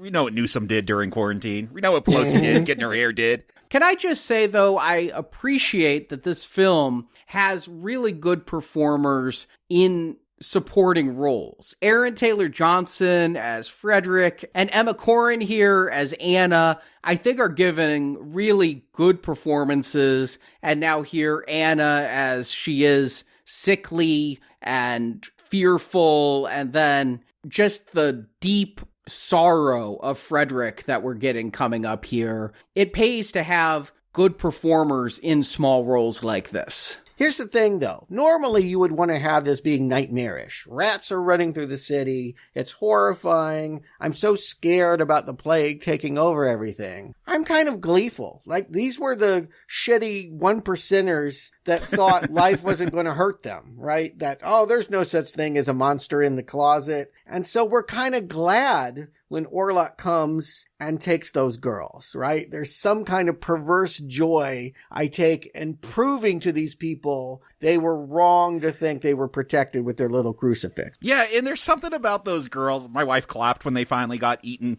by Orlok. Yeah, I hate to say that, but yes. I did wonder, when I saw the trailer, I noticed them. I'm like, oh, are we doing a Shining thing with twins? But no, that's not where they go with these girls. But yeah, they're kind of annoying. And so yes, you're kind of glad when they finally go. That Orlok did us a favor. It's an eat the rich feeling. It's like they deserve this for being so wealthy and privileged and unsuspecting that plague could hurt them. I didn't have that reaction. I thought they were definitely going for horror and shock when Anna runs into the room and you see Orlok rip out the throat of one of the little girls with his teeth and spit out the blood. Oh, they were going for it. Again, because this couple has been seen as so perfect, it felt like just desserts. That's what you get for not protecting your kids from the monster in the closet. Because this movie has sort of framed it that way, it's not horrifying to me, and it's actually a little boring how many scenes we get of Frederick crying in the mausoleum. Yeah, Aaron Taylor-Johnson is great, but maybe it's because he's so great at doing this despicable character. I do not like this character. I'm not criticizing the way it's portrayed. I think this character's supposed to be unlikable. I'm not sad for him. Again, it feels like this is what you get when you deny old world belief. If you live in the modern and you pay attention to the clock and you only care about money and you don't pay attention to the way the world really is, the way the natural world, if you don't pay attention to women, you're going to get this. This seems to be the rooster coming home. And then again, I'm reminded of Dracula after the funeral for Anna and the children, and there's just something so morbid that they had those children's coffins at the ready. I feel like since this is only 3 nights, again, I just had a loved one pass away, and it took like 2 weeks to get on the burial schedule and all of that. Here, the very next day, they've got children's coffins lined up and ready to bury them. It felt a little convenient. I agree. This whole 3-day thing is really compressing. Like, you're already having the funeral and they've been dead a couple of hours. Yeah, it is what it is. Again, they're trying to work by this convention that things are getting worse, that Ellen should be feeling the pressure, that something has to be done, and that it's for her to do. Because during all of this, Sievers finally showed his professor what Nock was doing in that basement cell. And he's like, why didn't you show me this before? This guy clearly is connected to the darkness. And they raid the estate agent's offices and find this codex, this book that's going to tell them how vampires truly are vanquished. And he knows, and Ellen knows, that it's only going to be her. It's the delusion of Thomas that he thinks he can go out there with a stake and win this fight. And I think that works really well with the feminist themes that this is going with. The men think they're going to have this action scene that's going to save the day, and it's totally pointless and useless. It's not going to accomplish anything. But that's where I'm saying I was thinking of Dracula, because that is exactly what happens in Dracula, is you get the four men who are together to go confront Dracula in his castle. That's the ending that is being set up here. And for people who hadn't seen the earlier Nosferatus or the Snickers ad that shows the ending of the 22 Nosferatu, you might think this is the ending we're getting. It's only Von Franz who knows the truth and takes Ellen aside and is like, I'll keep your husband away. I'm going to take him on this pointless mission. You know what you have to do. I'll just make sure you're not interrupted while doing it. It's not totally pointless. They do stake Knock. He's the one that's sleeping in the crypt. When they finally get to this chapel that's covered in rats and rip the lid off the coffin, he stakes without looking, thinking, aha, I got him. And it's hard to hear what is being said here in the moment, but it almost seems like Knock comes to his senses. A little bit of regret. He talks about he should have been a master of rats, and he ends up maybe regretting his choice of his alignment. I just took it as he was upset for dying because, yeah, he wanted to be that master of rats. He does say that, like, he should have been master of rats, except Orlok only cared about his bride. Right. He's feeling spurned that Orlok didn't care about him enough. I don't think he necessarily regrets his choices so much as he feels like he wasn't appreciated enough. And indeed he's not. Get out of here. You get to be the kill that Thomas can make. But the one that matters, the one that's the difference between the city plunged in plague and death and being saved by God's morning light, is Ellen, who has put on her bridal dress that she presumably wore for Thomas and is now standing at the window inviting the shadows. You know, we had that great scene they used in the trailer earlier when those Talon shadows fall against the whole cityscape and you can hear the screams of all the people in all the houses. Yeah, it really does feel like she's taking it all on here in the climax. Oh, she's taking it all on, for sure. She is waiting with that dress, and you have to do it, right? If you're doing a Nosferatu film, you have to do the silhouette approaching the door at the climax. It's just an iconic image of the series, and Eggers does a pretty good job. I don't think this one's going to be remembered as well as Murnau's, but the hand, the shadow of the hand, he's done a lot with the silhouette of the hand. And here the shadow of the hand goes to the door, and it's the shadow that opens the door. We didn't really go into depth about it, but the opening scene with Ellen, she's kind of levitating, and that drape is blowing in the wind, and every time it blows out, you see that shadow of Orlok, and even though there's no feet underneath it or anything. So yeah, he has continued that play with shadows that was so great about that original one. And she makes the recommitment. She essentially spurns Thomas and commits to soul and then body. It's not enough just to say, I love you. You have to have the vampire crunch down on your tits and suck all night long. Yeah, I don't know if he's just sucking. He's got no pants on at the end.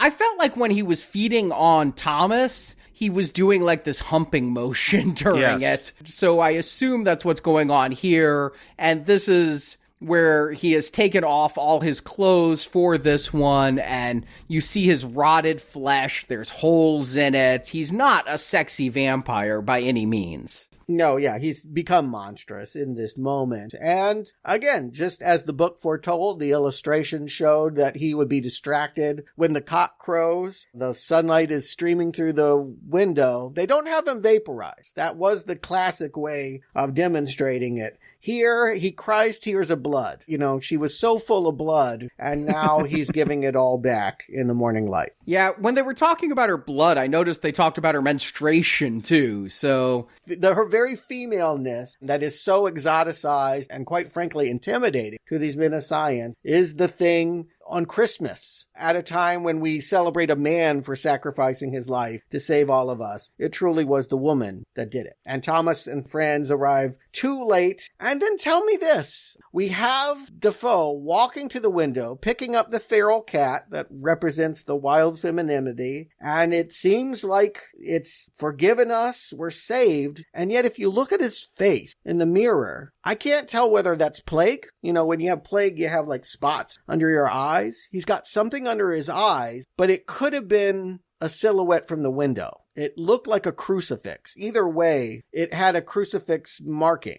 I thought for sure that was a crucifix shadow. Is a shadow? It wasn't plague. Yeah, I think it's a shadow from the window pane. Yeah. So he doesn't have plague. He's not denying a plague that he has. I don't think so. I didn't read it that way.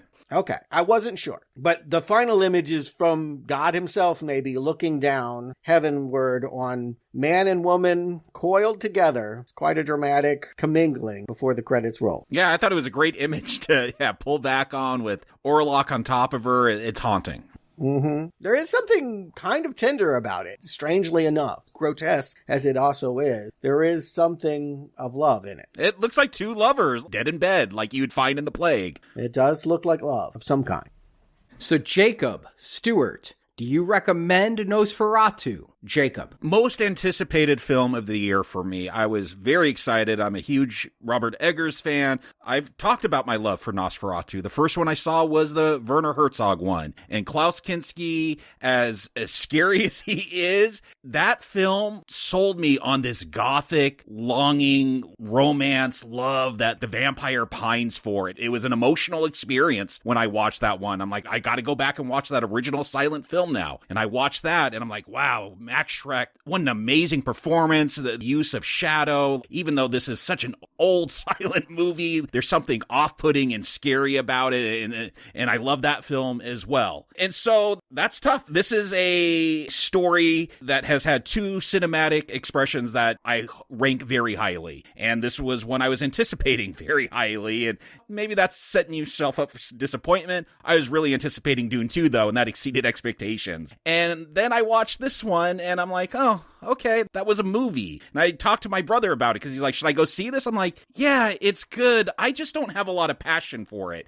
And I do wonder if that's because there are two versions of this that I really do love. And this definitely tries to do something different. The point of view is not Orlok. It is not the vampire. It's not about scares. And there are uses of shadows and things that I would expect Eggers to execute perfectly. And he does. The camera work, the cinematography, all that stuff is amazing. But there is something about this story, maybe because it's just, it's longer. There's a lot more debates among humans going on. Like I said, I was thinking about Coppola's Dracula, and I'm like, yeah, that's probably not as masterful as this, but there's something about that one I even enjoyed more. The campiness, the humor, just the outrageous visuals. I think Eggers is always going to give you authentic visuals. Sometimes they might be outrageous, but he's more concerned about authenticity. And so there is an experience here, and maybe those who are not familiar with Nosferatu will get something more out of this. For me, it's a very good film. I just think there are better versions of this story that I've seen. This, again, it's going to try to do its own thing, focusing on Ellen,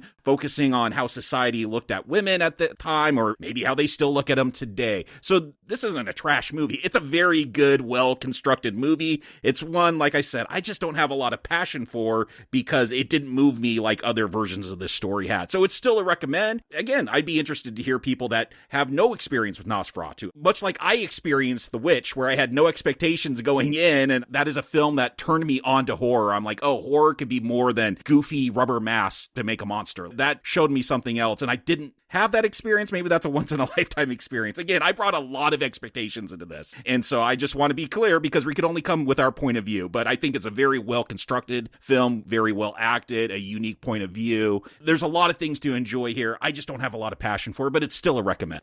Stewart. Yeah, I hear the disappointment in that review of like, it's clearly a well-made movie, but how do you feel about it? Well, here's one thing I feel about it. It's a very Robert Eggers Nosferatu. If that's what you want, he has done what he does. And in many ways, I feel like it is a virtual remake of The Witch. You can see how influential the Murnau movie must have been when he was telling that movie. But here's the difference. When I watch The Witch, I'm scared of that goat. Yes, Black Phillip. There's something primal about that goat. And when she pledges to that delicious life of evil with him, I feel the foreboding. And here, I don't. I think it's kind of what you're talking about, Jacob, of just there's not a whole lot of feeling in it, which is not to say that Eggers doesn't care. He clearly does in all the detail. I dare say you're going to see a better looking film this year. The attention to detail is astounding. Art direction, cinematography, sound design, all of these things are superlative. But the actual feeling it leaves you with, and I do think you're right, because we've seen this movie many times before, there's not a whole lot of room for them to find new territory. I think it comes down to Bill Skarsgard's Nosferatu leaves me a little cold. If I had more feeling about him, I'd probably be higher on this movie. I love Kinski. I love Max Schreck. And again, even Doug Jones had more menace in a few of his scenes. And certainly Willem Dafoe in Shadow of the Vampire was a wonderful version of Max Schreck and the vampire, Orlok. It just isn't a very good Orlok. In the end, it might be a very good Ellen, and it might be a very important message for our time, but it's not a particularly good Orlok. And so my feelings about it are muted. It's a good movie, dare I say, a beautiful looking, kind of amazing that we just covered Barry Lyndon. I think of it in the same way. It's a very painterly Nosferatu, but not the best Nosferatu out there. And I can only give it a decent recommend, a B, if we're grading it on a scale of grades. And for me, I haven't been in love overly with any of the Nosferatus we've watched.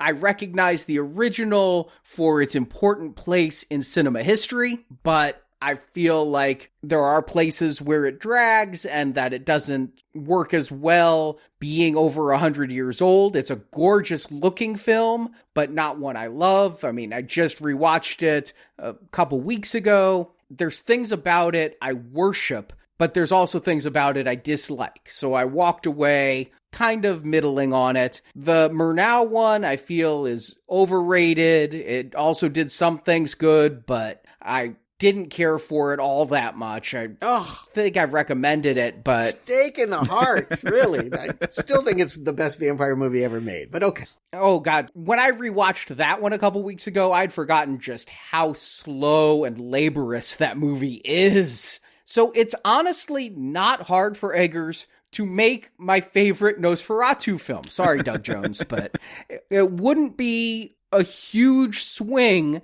to make my favorite Nosferatu. And Eggers did. Of all the Nosferatu, I think this is my favorite of the three because it has the most rich characters, it has the best subtext, it has gorgeous visuals that are different than Murnau's, but I think equally gorgeous. Not as groundbreaking because Eggers didn't do it first, and Eggers did it with a lot of trickery, digital or otherwise, that Murnau wouldn't have had access to. And he didn't make it in the shadow of Hitler. True. But yet, I also am just left a little bit cold on this. I was hoping it would be my favorite film of the year. I think it's great gothic horror. I don't think gothic horror is my genre overall. I think there's people who will absolutely love this, and its visuals are astounding. I wish I liked Skarsgård's Orlok more. I wish that drew me in more and that I could either be more seduced by him or more repulsed by him. Both. One or the other. I'm just kind of left in the middle and laughing at his Ted Levine mustache. Agreed. It's on him. I put it on him.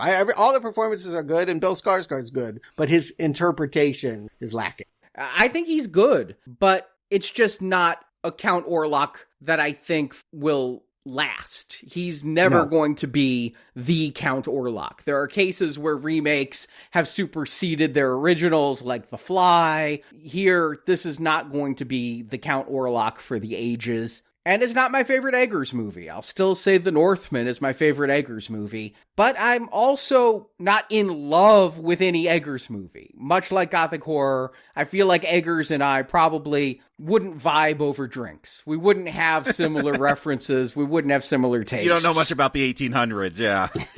And I do think that's really important. If you're sitting there saying, I didn't like The Witch, will I like this? No, you will not. You really do need to like what Eggers has done before in order to appreciate what's happening here on screen. It's the worst Nosferatu of the ones I recommend. I still think that Murnau, obviously, for lots of reasons, has the essential one. And maybe that's unfair, because it was the first one and made at a time when cinema was brand new, and he was pioneering so much. But I would put second on that Shadow of the Vampire, which, again, told the story of his making of that in a way that felt lyrical and moving. Again, I want to be emotionally moved when I watch the story. And the Herzog one, that one's just trippy. It's freaky and trippy, and all three of those are really strong films. I don't think this is a strong film. I think it's a painterly beautiful film, but I just think it's kind of middle of the road in terms of quality. You brought up Barry Lyndon. Will this be more appreciated in 20, 30 years from now, perhaps?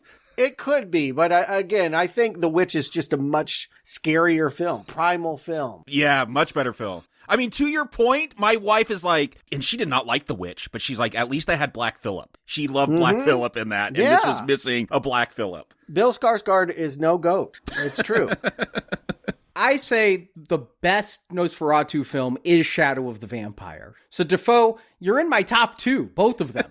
But Shadow of the Vampire is just heads and tails a great film. It is. You know, when I said that none of the Nosferatus blew me away, I wasn't counting Shadow of the Vampire in that, but that film I can say I love, whereas the rest of them are good. I mean, other than the Doug Jones ones, I think I've recommended them all. You could see any of them and enjoy it except for Doug Jones, which just didn't seem to have much point. I mean, even in reflecting on that, I just don't think that they had a clear idea about why they were doing it at all. At least the other ones have a reason for being, and they're all distinct. So I think they're all worth your time, except for, that Doug Jones. And I'll just say, I agree, probably start with that silent film, even though, again, that and the Herzog one are almost companion pieces for me, because I saw them so close together, experienced them so close together, and they really have different focuses, but I think they both execute great on how they decide to focus on what they do. And then, Shadow of the Vampire is the third best Nosferatu, and then this, and I don't know, that Doug Jones one doesn't count. Yeah, there's one to skip, and we all know what it is.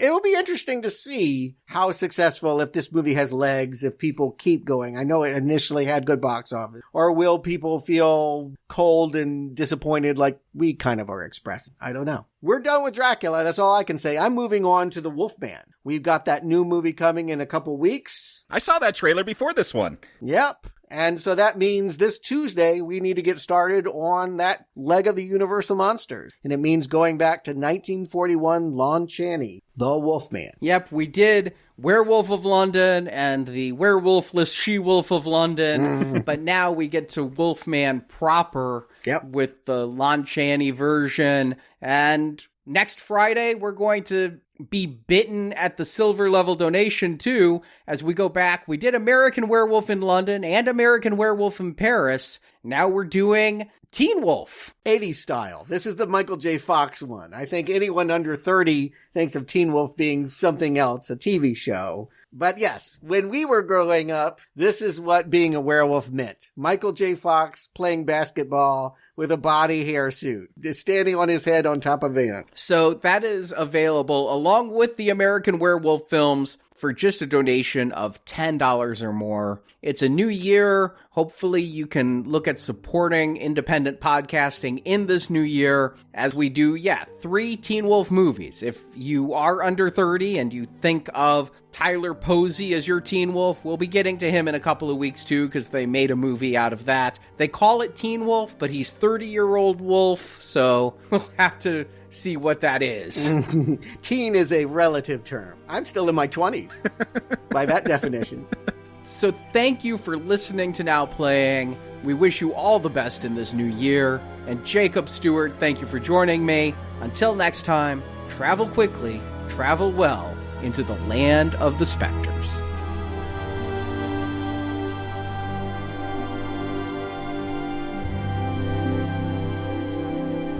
Time is an abyss, profound as 1,000 nights. Centuries come and go. To be unable to grow old is terrible. Death is not the worst. There are things more horrible than death. Can you imagine enduring centuries, experiencing each day the same futile things? Thank you for listening to this Now Playing Podcast movie review. Life is blood. Blood is life. Blood is life! We hope you enjoyed the show. They will no longer be able to say you would had to have been there, because the fact is, Albin, we were. Help us spread the word about this show by leaving a 5-star review on Stitcher, Podbean, iTunes, or your podcast store of choice. I have a task for you. Something I don't dare trust to anyone else. Want more reviews like this one? How long have you been listening? In the archives section of NowPlayingPodcast.com, you'll find more than 1,000 in-depth movie reviews from our panel of hosts. Hear my call. Come to me. On our site, you can hear reviews for every installment in the world's biggest film franchises, including the Marvel Cinematic Universe, Star Wars, Spider-Man, Batman, X-Men, James Bond, Middle-earth, Jurassic Park, Fast and Furious, and Transformers. It is like a dream, but I've never been so happy. Plus, we have individual movie reviews, such as Titanic, E.T., Inception, Big Hero 6, Ready Player One, Pulp Fiction, Apocalypse Now, Dr. Strangelove, and hundreds more. Yes. Let us talk until the sun shows its dreaded face once again. And come back to NowPlayingPodcast.com next Tuesday for another all-new movie review podcast. Listen, the children of the night make their music. Support from listeners like you keeps Now Playing Podcast on the air. Only you can redeem us. You can donate directly by tapping the support button at NowPlayingPodcast.com. Such is the price of genius. And you can join our crowdfunding campaign for early access to new episodes, exclusive reviews, and bonus reviews. I'm willing to pay you double the price. Now Playing Podcast is produced by Arnie Carvalho. The monster is here! Associate produced by Jason Latham. You could never please me as he could. Now Playing is edited by Heath, Santiago, and Arnie. I mean, I'm suffering for my art, Alvin, believe me. Now Playing credits read by Brock. I have to say this, even if you think it's foolish. The opinions expressed in this podcast are those of the individual hosts and may not reflect the views of Venganza Media Incorporated. I've never shared my secret with any soul. Venganza Media Incorporated is not affiliated with, and this podcast has not been prepared, approved, or licensed by any entity that created the film analyzed herein. All movie clips and music included in this podcast are the intellectual property of their respective copyright holders. They are included here for the purpose of review, and no infringement is intended. No lesser truth has ever been spoken. These words. Now Playing Podcast is an exclusive trademark of and may not be used without the express written permission of Venganza Media Incorporated. Thank you. I think we have it. Now Playing is a Venganza Media production, copyright 2025, and no part of this show may be reproduced, repurposed, or redistributed without the written permission of Venganza Media Incorporated. All rights reserved. And excellent, Gustav. Extraordinary discipline in the face of ridicule.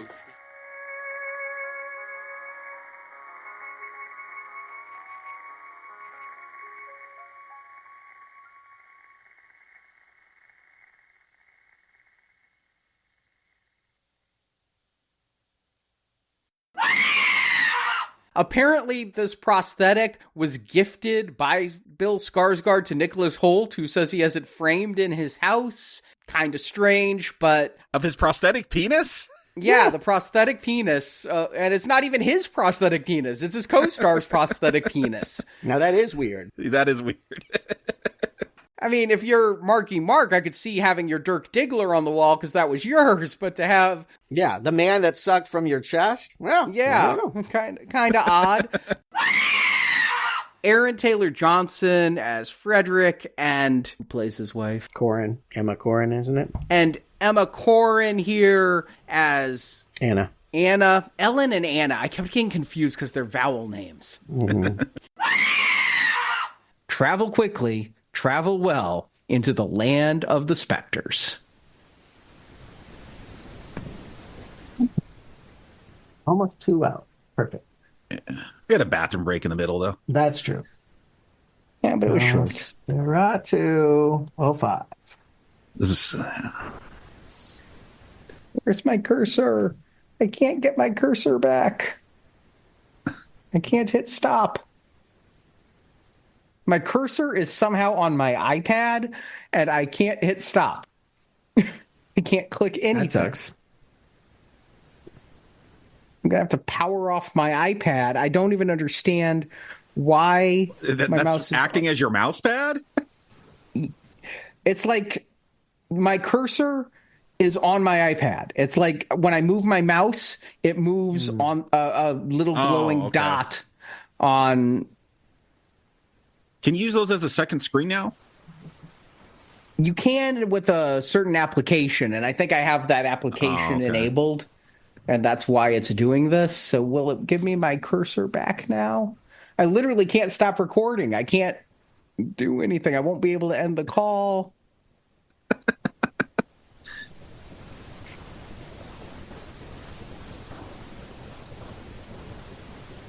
There we go, finally.